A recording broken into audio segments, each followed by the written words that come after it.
Good day. This is Speak On It.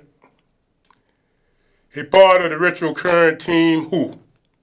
And the W.H.O actually represent We Help Out, but it also, reminds you of the West Side Heroin Opioid Task Force.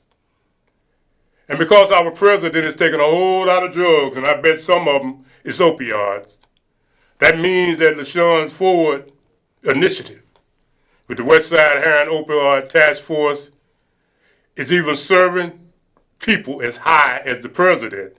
And we are here, that's in spirit. We're here to make that connection, to connect that dot, and to show you what vision LaShawn had. And President Trump has already put almost $1 billion, over $800 million, to my little knowledge, into opioid reduction. And now I bet he gonna need some opioid reduction. By the time all that drug and dope they got up in him, he allowed to send a whole lot of money down here because he gonna be feeling it. But so much for that. That'll probably be all we say about the West Side Heroin Opioid Task Force today. And the reason is this is a political season. I'm always mention it because part of my responsibility with the West Side Heroin Opioid Task Force is to work with the Austin Voice and other partners and bring about awareness about the epidemic, damn near pandemic, of overdoses in LaShawn Ford's district and other places in the Chicago area. So much for that. Now today we're going to do something just a little bit different, not all the way different, but a little bit different. We're going to do like we used to do in my granddad and them church. We're going to open with what seems to be a little prayer. And I know some of y'all ain't been able to get to the church house, and we ain't trying to substitute the church house, but because we use this on Wednesday night in the other venue, I will share a little something that the Spirit brought to my attention this morning when I was preparing for this show. And we're going to take about 3 minutes of this, so y'all get ready for it. You can call it prayer, you can call it meditation, or you can just call it whatever you want. Hit it, Brother Mario. Lord, I want to thank you. I can't hear it. That last night my bed didn't become my cooling board. And oh God, I just want to take a minute to tell you thank you, Jesus. Thank you, Jesus. Oh, thank you, Lord. Thank you that you kept me when I didn't know how to keep myself, God. And I thank you that you never left me and you've been with me every step of the way. Lord, if nobody else brought a thanksgiving in their hearts, I just want to tell you, much obliged, sir. I'm so grateful. I'm grateful for every day that you brought me out. I'm grateful for every moment that you wrapped your loving arms around me. I'm grateful for every time you regulated me and kept me in my right mind. I'm grateful, I'm grateful, I'm grateful. Lord, I'm so grateful right now. I just want to tell you thank you. Thank you, Jesus. Thank you for food on my table. Thank you for clothes on my back. Thank you that I got up this morning and I had a roof over my head. I remember how we used to say, I woke up this morning with my mind and it was stayed on Jesus. And Lord, I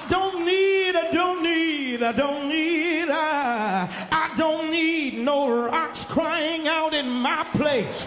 But Lord, you've been so good to me. I cannot tell it all. Thank you for deliverance. Thank you for salvation. Thank you for being my way maker. Thank you for being my burden bearer. Please, please, please. Oh, please excuse me while I check off my list. Thank you for keeping me. Thank you for shielding me. Thank you for protecting me. Thank you for bringing me. Thank you for lifting me. Thank you for saving me. Thank you for raising me up, God. Thank you, sir. Thank you, sir. Thank you, Jesus. Lord, you've been a way maker. Lord, you've been my rock in the weary land. Lord, you've been my shelter in the time of storm. Lord, you've been my way maker. You've been my rock. You've been my redeemer. You've been my strong tower. You've been my everything. Lord, I thank you.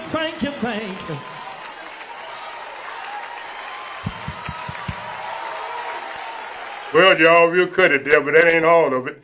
But I think you get the drift. The drift is gratitude. And I know some of y'all, well, it don't matter what you call it. It don't matter which comes first, the sun or the switch. What matters is the gratitude. What matters is the energy that you felt. Feel me? So don't get it twisted when you look at me and say, whoa, just mind your business. Because I don't care whether you're a Muslim, a Hindu, Christian, or whatever. Or if you like me. That spirit of them ancestors. That's how they prayed. I don't know how they pray now. They be faking so much. I don't know. But I don't know if many of them got that type of spirit. So every now and then I have to throw a little of that in there because I have to shake them dry bones. And now that we're in this here pandemic and we are in this crisis with leadership as it relates to the president, and we don't know if he's faking or if God is making him submit. Therefore, we figured we just call upon the Lord and say thank you for what we got. Because we ain't got, hopefully you ain't got it either, what the president claimed he has. So now we're going to look at something a little bit different, but from another great doctor preacher. Let's listen to the brother Omar. I know you're asking today, how long will it take? Somebody's asking, how long will prejudice blind the visions of men? I come to say to you this afternoon, however difficult the moment, yes, sir, however frustrating the hour, it will not be long, because truth crushed earth will rise again. Yes, sir. How long? Not long. Yes, sir. Because no lie can live forever. Yes, sir. How long? Not long. How long? Because you shall reap what you sow. Yes, sir. How long? Not long. How long? Truth forever on the scaffold, wrong forever on the throne. Yes, that scaffold sways the future. Yes. Behind the dim unknown standeth God within the shadow, keeping watch above his own. How long? Not long. Because the arc of the moral universe is long, but it bends toward justice. Yes, how long? Not long. Not long. Because mine eyes have seen the glory of the coming of the Lord. Yes, he's trampling out the vintage where the grapes of wrath are stored. Yes, sir. He's loosed the fateful lightning of his terrible swift sword. Yes, his truth is marching on. Yes, sir. He has sounded forth the trumpet that shall never call retreat. He is sifting out the hearts of men before his judgment seat. Oh, be swift, my soul, to answer him. Be jubilant, my feet. Our God is marching on. Glory, hallelujah. Glory, hallelujah. Glory, hallelujah. Glory, hallelujah.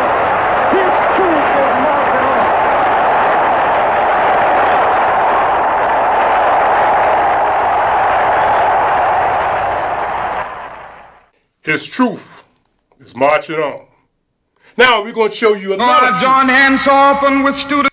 And this truth here shows you the difference between people of color, between black and brown, between all of these other fake names, African American. This is going to show you the difference because this is the spirit of the first preacher you heard praying or doing what we do in our church. Before y'all new generation start fumbling with it and calling it praise and worship and shaking your behind, tweaking as if you was in the honky-tonk. That's how we used to get down. And then Dr. King, God spoke through him. And every time he opened his mouth, you could feel the power of the Lord. But now here's a woman here that's a Negro. She ain't colored, although she gonna say people of color. She don't know no better. She's just trying to be politically correct. But at least she's more sensitive because the spirit of the ancestors that we, the Negro, have running through us, run through her. Not so much through her husband, because he wasn't part of this diaspora experience here. But listen to her. Tell white folk our story. All right, Omari. Frustrating to hear some folks say that you've been the beneficiary of privilege, that the color of your skin gives you a head start. That is the reality for far too many hard-working, decent Americans.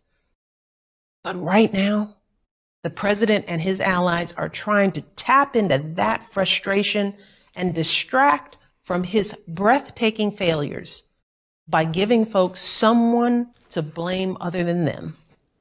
They're stoking fears about Black and brown Americans, lying about how minorities will destroy the suburbs, whipping up violence and intimidation, and they're pinning it all on what's been an overwhelmingly peaceful movement for racial solidarity.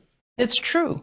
Research backs it up. Only a tiny fraction of demonstrations have had any violence at all. So what the president is doing is once again patently false. It's morally wrong. And yes, it is racist. But that doesn't mean it won't work. Because this is a difficult time, a confusing time. And when people hear these lies and crazy conspiracies repeated over and over and over again, they don't know what to think. With everything going on in their lives, they don't have time to fact check falsehoods being spread throughout the internet. And even reasonable people might get scared. And the one thing this president is really, really good at is using fear and confusion and spreading lies to win. Look, I get it. But I also feel it. As a Black woman who has, like the overwhelming majority of people of color in this nation, done everything in my power to live a life of dignity and service and honesty, the knowledge that any of my fellow Americans is more afraid of me than the chaos we are living through right now, well, that hurts. It hurts us all. It is a heaviness that sits on our hearts. So I want to appeal for some empathy here too. I want everyone who is still undecided to think about all those folks like me and my ancestors, the moms and dads who worked their fingers to the bone to raise their kids right, the teenagers who wear hoodies while working hard to get their diplomas, the millions of folks who look like me and fought and died and toiled as slaves and soldiers and laborers to help build this country. Put yourselves in our shoes for just a moment. Imagine how it feels to wake up every day and do your very best to uphold the values that this country claims to hold dear: truth, honor, decency, only to have those efforts met by scorn, not just by your fellow citizens, but by a sitting president.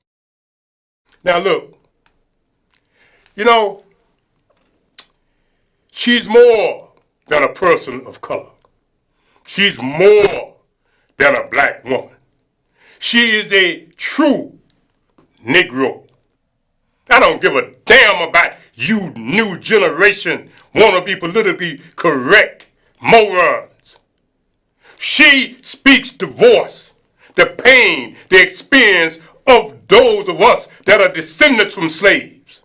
Well, I don't know if I'm a descendant from slave or not. I might have just came straight from the Lord. So I ain't going to claim that thing of slavery because I went to Africa way back in the bush.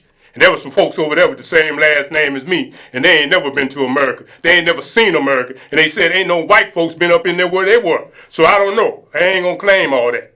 But for those that were part of that, because I know some of them were that's connected to my DNA. But see, Miss Obama, she spoke the truth. Can't no black woman whose ancestry ain't connected to the experience of slavery can speak like that. Can't no little fake person of color speak like that. Can't no little fake brown other than the Negro brown speak like that. Yeah, I'm going hard. And like I said on the other venue, yeah, between now and the time this election is over, I'm going to be going real hard. I'm going to get real dirty. Not because I'm nasty, but because I'm going to be working hard to wake you up if you sleep. And if you're dead, I'm going to be working hard to resurrect you so you get your behind up and go vote, because just because Trump is trying to fake you out, don't think that he can't win.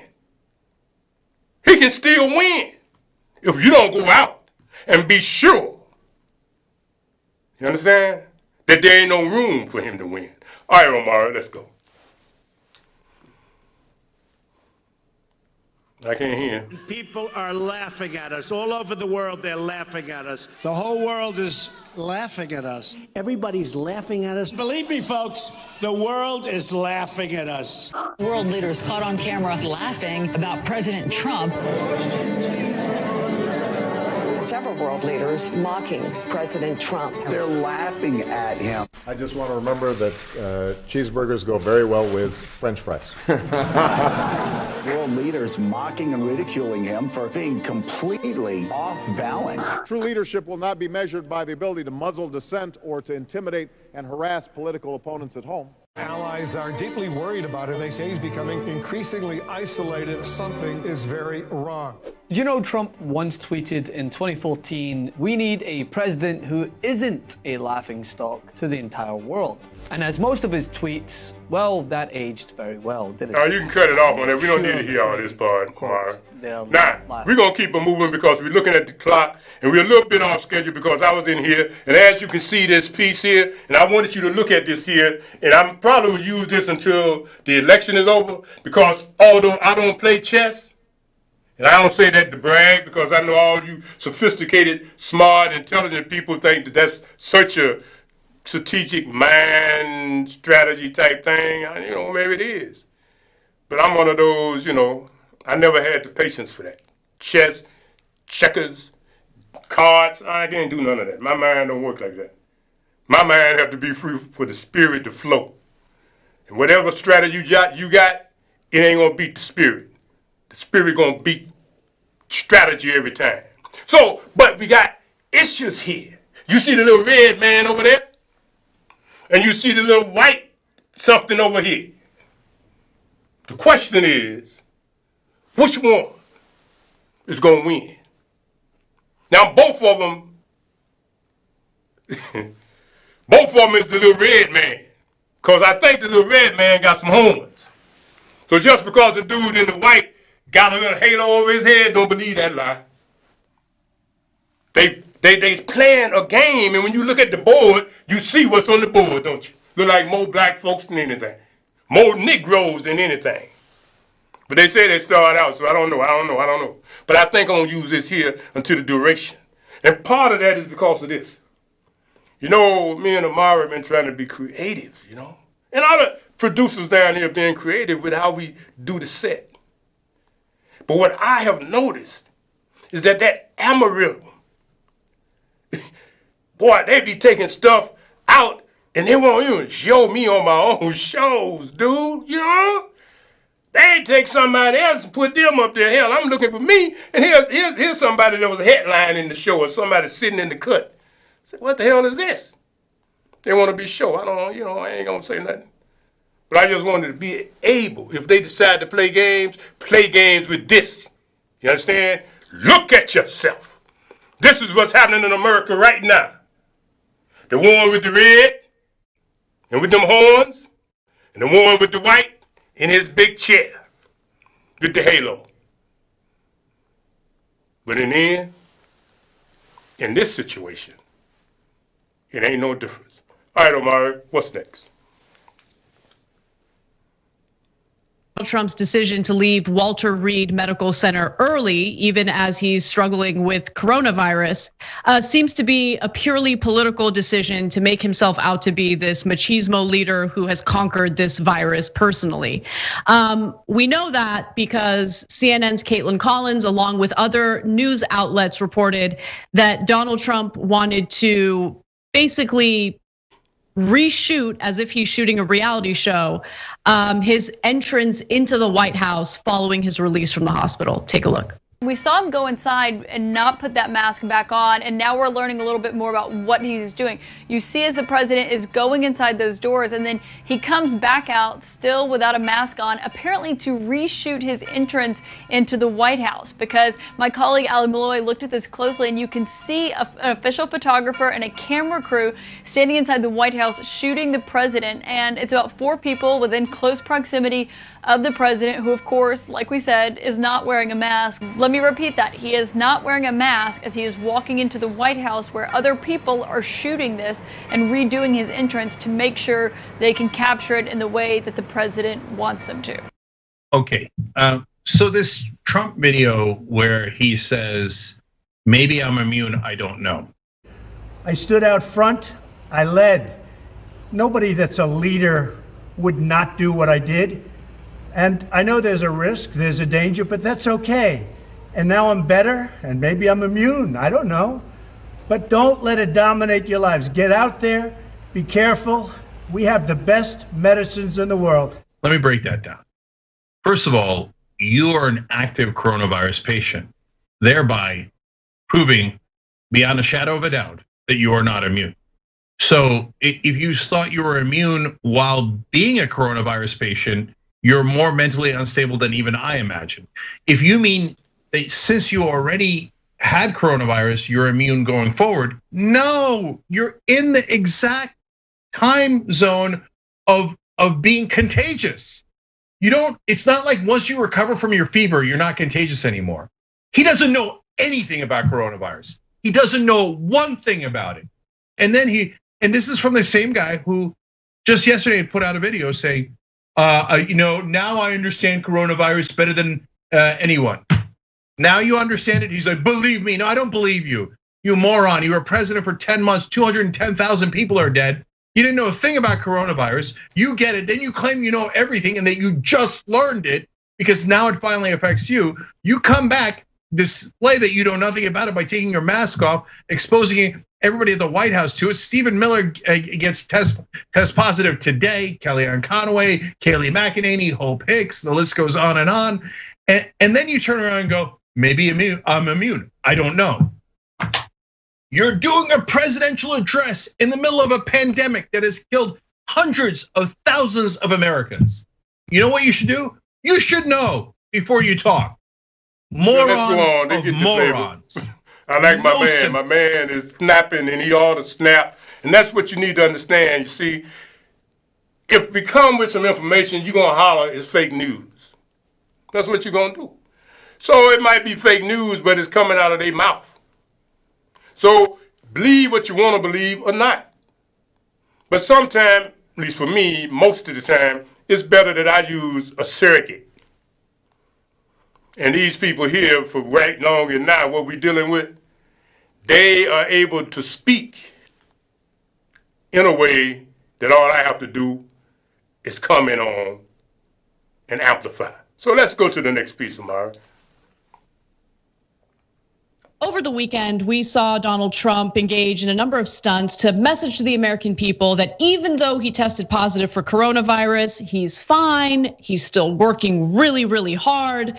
But people are actually really upset about some of those stunts, including one of them, which involved a joyride with Trump's Secret Service inside an SUV with him. Again, he's still positive for COVID-19. It's still a lethal virus. And all he wanted was the optics of a president who's not sick.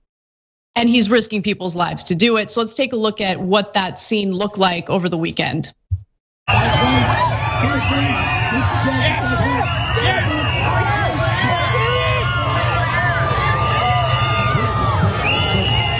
And his supporters loved it. I mean, there were definitely people outside of Walter Reed, his supporters with their giant Trump flags, and here he is greeting them. God bless our president. I will die for him. I will die for that man, happily. I will die for him. Anybody want to mess with him, you mess with me first. He is a hero, that man. Look at it. There's Gatling guns in here, missile launchers. God bless America. God bless you guys. God bless. God bless the police. God bless you guys. God bless. That was great. He passed right by you, folks. He passed right there. He was there. I swear to you guys. Right there. Okay, I just want to be clear. The guy saying I'll die for him was not part of the Secret Service. The Secret Service is charged with potentially taking a bullet for Donald Trump, but the president isn't the one that's supposed to be firing the weapon. In this case, the president is the one with coronavirus making the Secret Service agents go in a hermetically sealed SUV and breathe the same air as him. It is outrageous. And the guy saying he would die for the president, he might get an opportunity. I couldn't see him in the video, but when he drove by his supporters, most of them were maskless while they were going to sympathize with Donald Trump, who got coronavirus, for going around maskless. Well, that's good for him. Good for him. Good, strong American there. So look, you want to put yourself at risk, do you, boo? All right, do you, boo? That's about all I can say too. But that goes to show you where they are.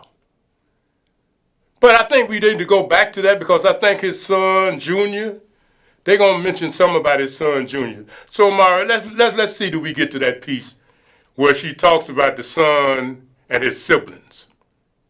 That's in the same video we just left.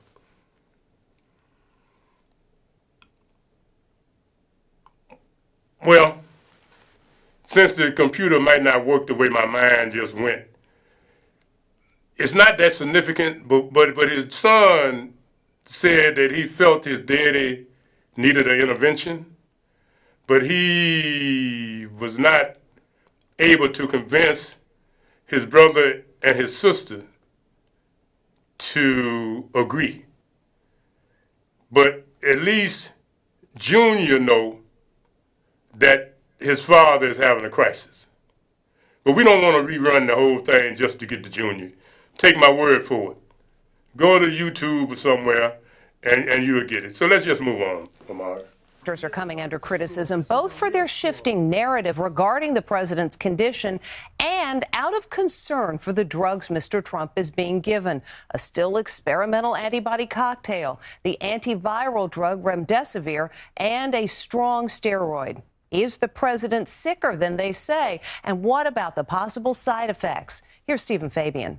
It's been a very interesting journey. President Trump is being treated for COVID-19 with a drug that experts say could trigger manic behavior. Today, the Washington Post even called for Trump to cede temporary power to the vice president. Trump should follow the process outlined in the 25th Amendment. Until Trump recovers, Vice President Pence should be in charge. Of special concern is the steroid dexamethasone. Giving high-dose steroids can lead to manic behavior. It's a known complication of being on steroids for any condition, and physicians have a lot of experience with it, so they watch for it carefully. Is that any kind of state that you'd want the president in? You don't want the president making big decisions if they're at a steroid high, but that may not be happening with the president. Some are wondering whether a Twitter storm he posted today of campaign slogans, plus his controversial Joyride Sunday, may have been triggered by his medication.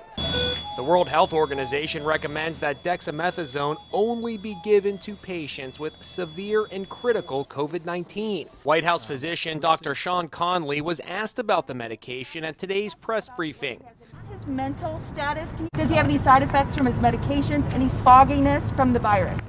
No, I think you've seen the videos and now the tweets, and you'll see him shortly. You know, he's back, yeah.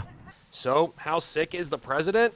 According to Vanity Fair magazine, before he was flown from the White House to Walter Reed, Trump reportedly asked, "Am I going out like Stan?" That appears to be a reference to his friend Stanley Chera, who died from COVID-19 last April. According to reports, the president may be the only patient in the world to be getting this cocktail of experimental drugs used to treat COVID-19 all at once. It's a kitchen sink approach to recovery that's causing some concern among some medical experts. In addition to dexamethasone, the president is also taking the antiviral drug remdesivir and Regeneron CoV-2, for which he had to obtain compassionate use permission by the drug company Regeneron. Is it safe to be on all these different treatments at the same time? We don't know.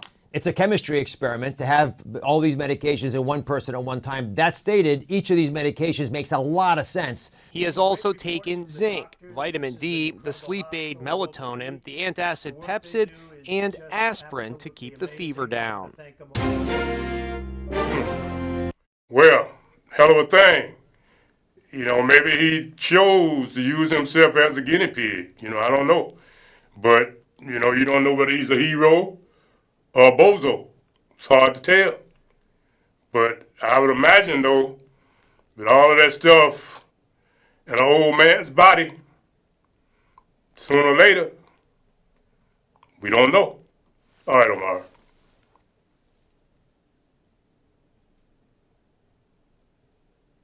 Recognize me, it's your favorite president, and I'm standing in front of the Oval Office at the White House, which is always an exciting place to be.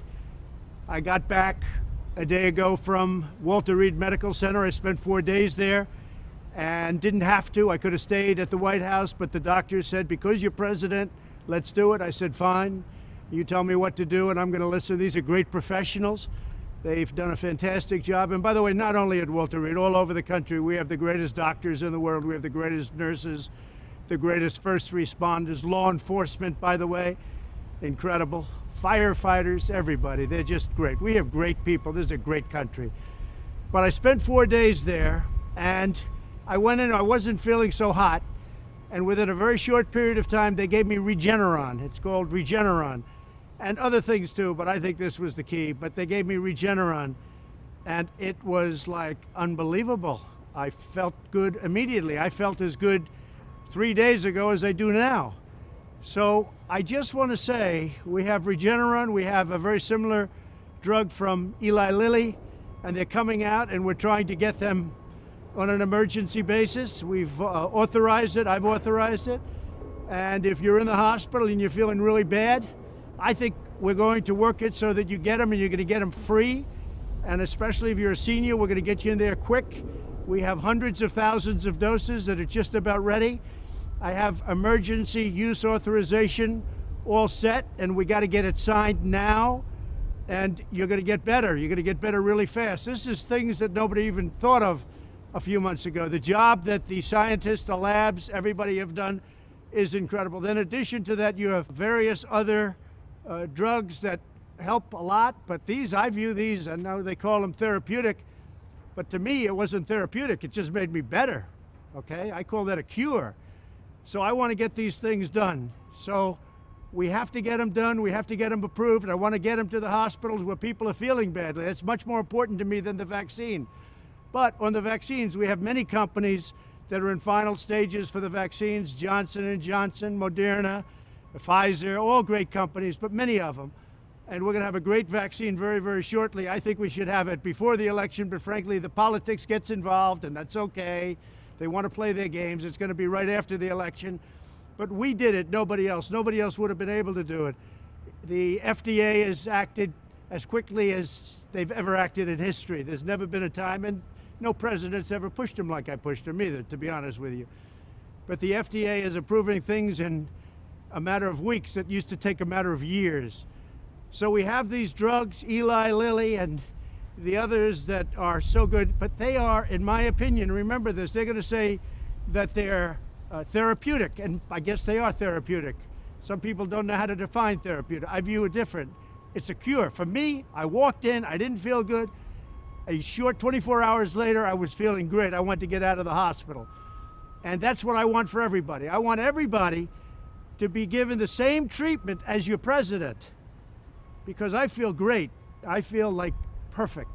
So I think this was a blessing from God that I caught it. This was a blessing in disguise. I caught it. I heard about this drug. I said, let me take it. It was my suggestion. I said, let me take it. And it was incredible the way it worked, incredible. And I think if I didn't catch it, we'd be looking at that like a number of other drugs. But it really did a fantastic job. I want to get for you what I got, and I'm going to make it free. You're not going to pay for it. It wasn't your fault that this happened. It was China's fault. And China's going to pay a big price, what they've done to this country. China's going to pay a big price, what they've done to the world. This was China's fault. And just remember that. So we're going to get you the drug. It's going to be free. We're going to get it into the hospitals as soon as you can, as soon as we can. And you'll see some amazing things happen because we have, our military is doing the distribution. It's called logistics. And they deliver hundreds of thousands of troops in a matter of days. This is easy stuff for them. Our generals already, we're waiting for the emergency use authorization, and the drug companies have just made a lot of it. So hopefully this is going to be not just a therapeutic, it's going to be much more than a therapeutic. You're going to get better fast, just like I did. So again, a blessing in disguise. Good luck. You know, Trump is a salesman. That's what he is.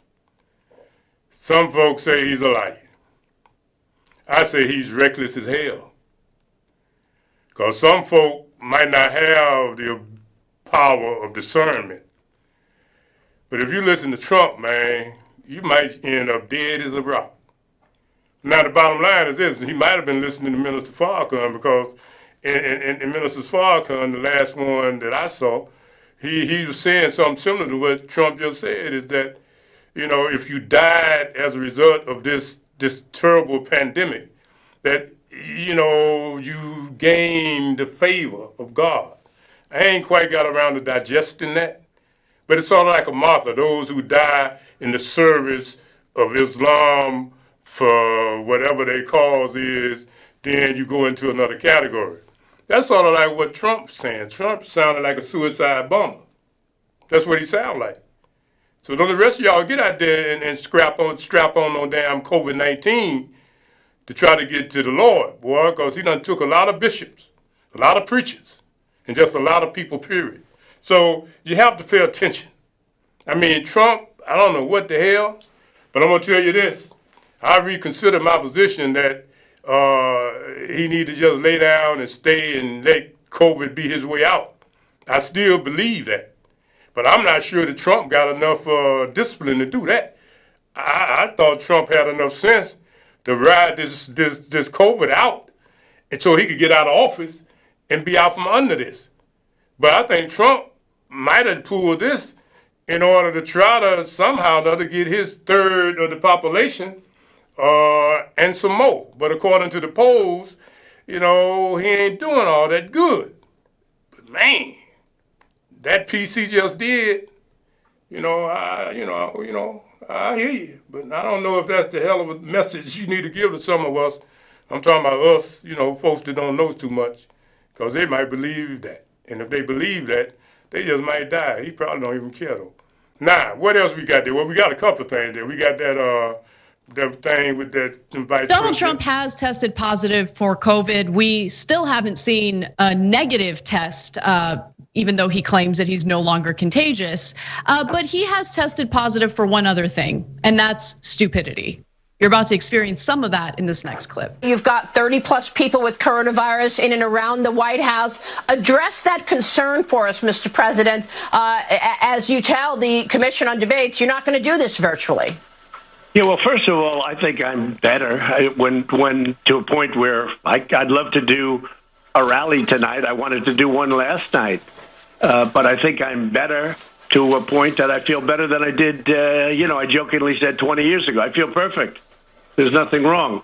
I had a case. I got it knocked out. I think it was Regeneron that was responsible for it.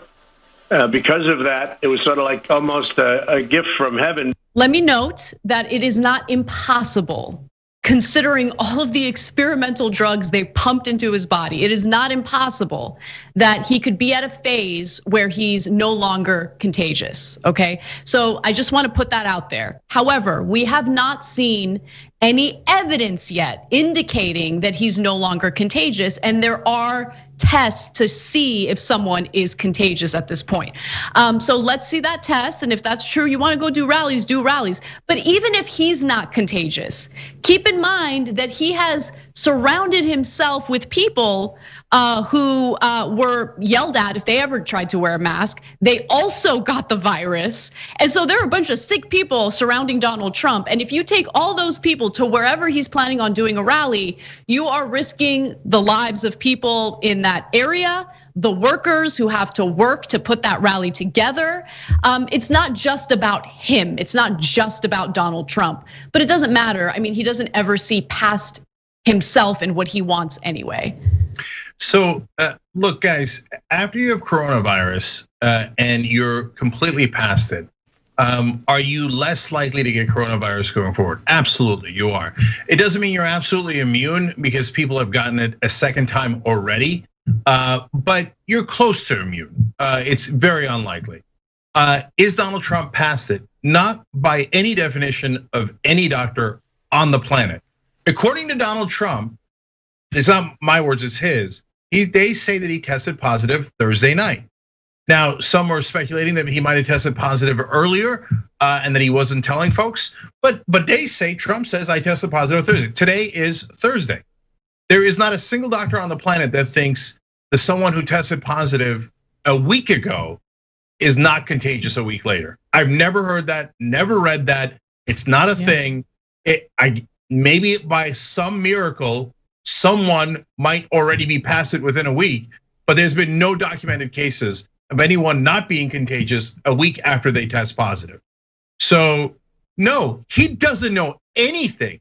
He's actively putting out misinformation to the whole country, telling them, it's no big deal, it's no big deal. Oh, you have coronavirus? Don't worry about it. A week later, a couple of days later, go out, take your mask off, go around, etc. We're gonna get people killed. That's why they take this information off of social media now, because of how potentially dangerous it is. So I tweeted about this earlier today. The reason I'm telling you that is because every right winger in the comment section was like, oh, no way, man. Trump knows way better than doctors. He's definitely immune. I don't care what every doctor says. He's definitely immune.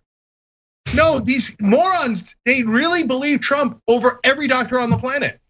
So yeah, look, Anna, I'm with you. I'm done trying to save their lives. So you guys all want to go to the Superdome and pack it in, 100,000, 200,000 people, standing room only, all hug it out together. Now, what we're doing is we're looking, and I like these commentators sometime, most of the time, but today they right on time. And I know some of you all might not see this, on your TV or whatever. So that's why we're sharing it. Donald Trump has halted, well, at least he claims to have halted, negotiations between Democrats and Republicans on the next round of coronavirus stimulus. Now, he made this announcement via Twitter, which is what he often does when he issues hollow, non-binding policy decisions, executive orders, all sorts of nonsense. So take it with a grain of salt, but this is what he reported. Nancy Pelosi is asking for $2.4 trillion to bail out poorly run, high crime Democrat states, money that is in no way related to COVID-19. We made a very generous offer of $1.6 trillion, and as usual, she's not negotiating in good faith. I'll read more of his tweets in just a minute. Part of my job that I enjoy the most, reading his tweets all day. But nonetheless, what the state funding would help with would be, states have been paying unemployment through their coffers. And there have been a lot of people who have been laid off and furloughed during this pandemic. So this is not about sending money to poorly run states. If the state of California was so poorly run, then why is it subsidizing the welfare programs throughout the country, especially in middle America, red states that overwhelmingly voted for Trump? I would argue that California state is not poorly run in that regard, but nonetheless, let me continue. He also tweets, I'm rejecting their, meaning Democrats' request and looking to the future of our country. I have instructed my representatives to stop negotiating until the election, when immediately after I win, we will pass a major stimulus bill that focuses on hardworking Americans and small businesses. I have asked Mitch McConnell not to delay, but to instead focus full-time on approving my outstanding nomination to the United States Supreme Court, Amy Coney Barrett. Our economy is doing very well. No, it's not. 8.4% unemployment rate. People are desperate. Jerome Powell, head of the Federal Reserve, is urging Congress to pass stimulus immediately because of how shaky and unstable the economy really is, the real economy really is. And Cenk, following Trump's ridiculous and curious announcement, which of course is gonna hurt him politically, the stock market did take a hit. Let's take a look at what we saw in the stock market immediately after Trump tweeted these things. You can see that share prices just kind of fell off a cliff right there. That's the Dow Jones Industrial Average. Yeah. Nice. So I think that out of all of the thousands of insane, ridiculous, moronic things that Donald Trump has done, politically speaking, this, believe it or not, is the dumbest of all. So as soon as I saw the tweets, I couldn't believe my eyes. So let me explain why it's remarkably stupid. First, a minor point, the one that Anna was talking about, the blue states. Well, a lot of the blue states are swing states. So you just punch them in the face when you need to win an election in the swing states. That's so dumb. If you just left it at that, you'd be like, wow, what an amateur, right? Okay, but let's move on to the much larger point. When you say you're ending the stimulus bill, let's talk about all the repercussions of that. So number one, anyone who's following politics will tell you, and the economy and the stock market can tell you the stock market's gonna collapse. Of course it dove, of course how could you not know that? How could you not know that? And that's the only thing he cares about is, stock market, it's so great, the economy's great. And all of his rich friends have money in the stock. He didn't know the stock market was gonna collapse when he did that. He's so dumb, it's unbelievable. And just today, look, he doesn't understand any of this nuance. But the Fed had said, hey, we need more fiscal stimulus. He probably doesn't even know what that means. And if you're out there and you're a dentist, you don't know what it means. It's okay, but you're not the president. What it means is the Fed's saying, throwing up their hands going, there's nothing else we can do. Fiscal stimulus is the government passing another stimulus bill. So the Fed's saying, we got nothing left. You have to take action legislatively. Trump goes, okay, I'm not gonna do it at all. Of course, collapse. So now, a second point, he just let the Democrats off the hook. So, like the Democrats actually, and I gave them credit for this last week. I said, actually, doing a giant stimulus bill right before a presidential election that the president would take credit for is not a really smart politics. It's good policy, and it's principled of the Democrats to care enough to get that relief to the American citizens, even though it could hurt them politically, could help Trump politically. But now they don't have to worry about it because Trump just punched himself in the face and said, it's not the Democrats, I'm the one killing the stimulus bill. I'm the one that's going to make sure that you don't get any help. It's unbelievable. It's unbelievable that he's that stupid. All right, you can move to the next one. Devil's advocate. Okay, now, go ahead. Make no. They debating this, but you know what the Trump said later after that, the same day, that look, they could come with that $1,200 standalone bill and he would consider that. But like other things, you know, and the commentator was correct. You know, we blame Trump for all of that, but you know, the Democrats, they about as guilty as Trump. But anyhow, let's listen to and look at Pence. Okay, let's listen to this, Samara. To the men and women who serve in law enforcement, and I want everyone to know who puts on the uniform of law enforcement every day, I don't know. I guess I'm going to have to do some lip reading because. And it is remarkable that when Senator Tim Scott tried to pass a police reform bill, brought together a group of Republicans and Democrats, Senator Harris, you got up and walked out of the room. And then you filibustered Senator Tim Scott's bill on the Senate floor that would have provided new accountability, new resources. But we don't have to choose between supporting law enforcement, improving public safety, and supporting our African American neighbors and all of our minorities. Under President Trump's leadership, we'll always stand with law enforcement, and we'll do what we've done from day one, and that is improve the lives of African Americans. Thank you, Vice Record President unemployment. All right, let's stop there. I'm going to stop here. That means they're going to keep talking. But I want to just bring it to you Negroes' attention. There he is. The lives of African Americans. Trump last week talking about the plan. Black Americans. See? But now, that woman, that Asian black or whatever the hell they call her, she ain't had the nerve to say nothing about doing anything special for black Americans, except that I ain't gonna do nothing special for black people. That's what she said. Well, listen to that Pence. In all of that conversation, somehow he spoke specifically. He said African Americans, but he was talking about Negroes. He ain't got enough sense to know that an African American and a Negro is a different creature. He ain't got enough sense to know that people of color and a Negro ain't the same thing. He ain't got enough sense to know that. He still think all folks, remember, he still think everybody that's in brown skin it's probably a descendant of a slave, so he just look at it. But at least he had enough sense to be able to speak. And he spoke about what he considered to be the descendants of his granddad and them. That's what he meant. But he wanted to be politically correct, so he said African American. See, that's the difference between this Trump administration, and I don't care about you people that keep trying to make this mess right. The Democrats will not give you anything directly.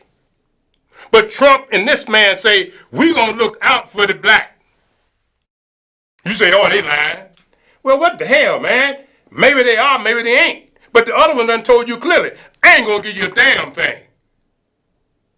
Because of your slavery that look like reparations. But I will do something, throw you a crumb, and you can go there and try to slop out of the trough with every other colored person of color, minority, black and brown. But I ain't gonna give you nothing. When you was really the one that had to learn how to eat chitlins to survive. You really had to eat shucks in the hog pen to survive. You really ate out of the damn trough. But at least Trump said, I'm going to do this for the black people. At least this man here just said, I'm going to do this for African Americans. I said it, and I rubbed it in your face. Snap out of that shit. Excuse the expression. You a Negro. Stop all that foolishness again. Getting everything we got going, you want to give it away to somebody else. Even the governor of Puerto Rico talking about she's supporting Trump. What the hell? And they just told you that 66% of the daggone people that speak Spanish thought Trump did an excellent job in the debate. And you running around talking about some black and brown eating from your plate. You got to be a damn fool. You better start thinking about the Negro. Because Trump, I'm thinking, ain't going to win. I'm still thinking Trump is sick. And if he ain't, he going to be done call some damnation down on his head for faking so hard. But you better know already that them Democrats ain't going to give you no more than they used to. And for those of you out there hollering because you're a Democrat, you hollering because you want to be that pig, that hog at the trough again.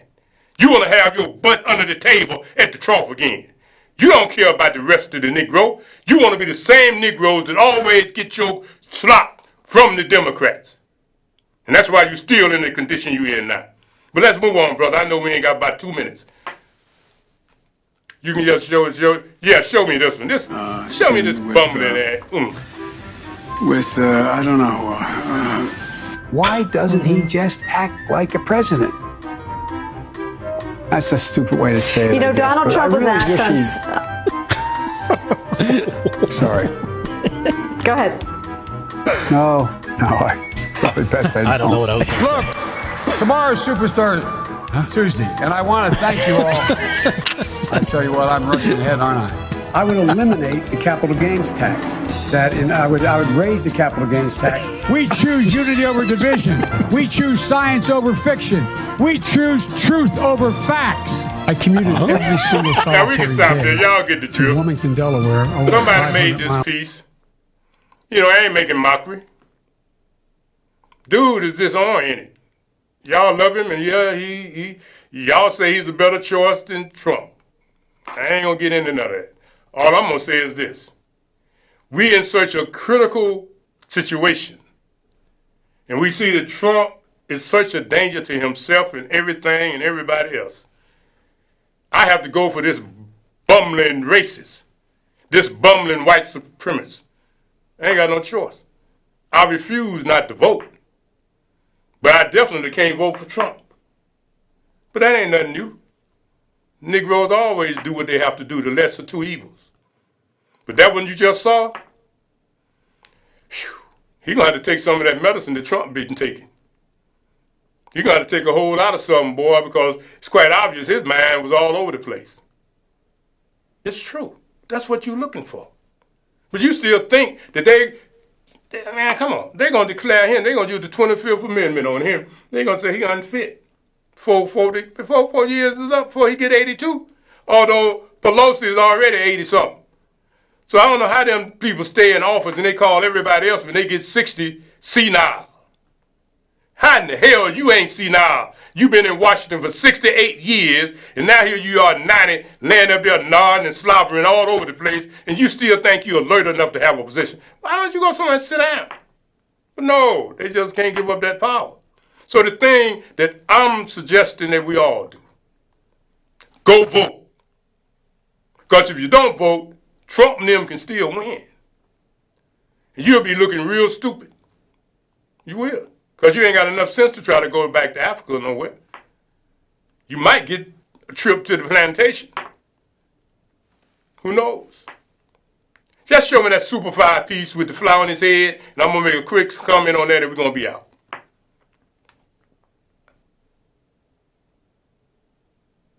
Now, you know, people talking about that fly that was on Pence's head. And that fly has symbolism. And there's a white man that wrote a comment about the fly and what it means when you see it on a person's head. It's sort of like the thing we talk about in the black community. When a bird defecates on you. You know, you've been having bad luck, and then one of them seagulls passed by there, and he dropped some of them droppings on you. You start celebrating. You got a face full of bird poop, and now you think your luck finna change. Maybe, maybe not. But this fly don't mean that. You see what that fly mean? Lincoln Project, woo, woo, woo, woo, woo, woo, fly. I ain't gonna read it because you'll be saying I said it. No, you can read it for yourself. Go find it. Look at it. Go find it. Now show me the one with the Super 5 piece, because now if that's the symbol, then dude is in trouble. But y'all remember back in the day when they got ready to turn us out? Right there. Superfly. Well, you know what that fly did to the Negro, don't you? He changed the whole culture. When school isn't a place you have to be. And we all started looking like pimps and hustlers and platform shoes wearing thoughts. We did. That was the beginning of our downfall. That type of garbage, but the music is great. Curtis Mayfield and them, they came up with some hell of a stuff. But that's when they started them movies to tear down the black man and woman. That fly, Superfly. So now we see that Superfly on Pence's head. What omen is it? Is it an omen from the devil? Yeah, that's it there. See how he is? He looked like a pimp. Oh, but if he knew what I knew, that might be the symbol of the devil, according to that author. It sure was a devilish trick they played on the Negro in the Negro community. Look at Pence. You say he's a super religious man. Dude, you better do some research, because they done took you, put you on social media, making you look like a pimp with a big old fly upside your head. Poor thing. Until next week, y'all, we out. Alafia. Peace and good health.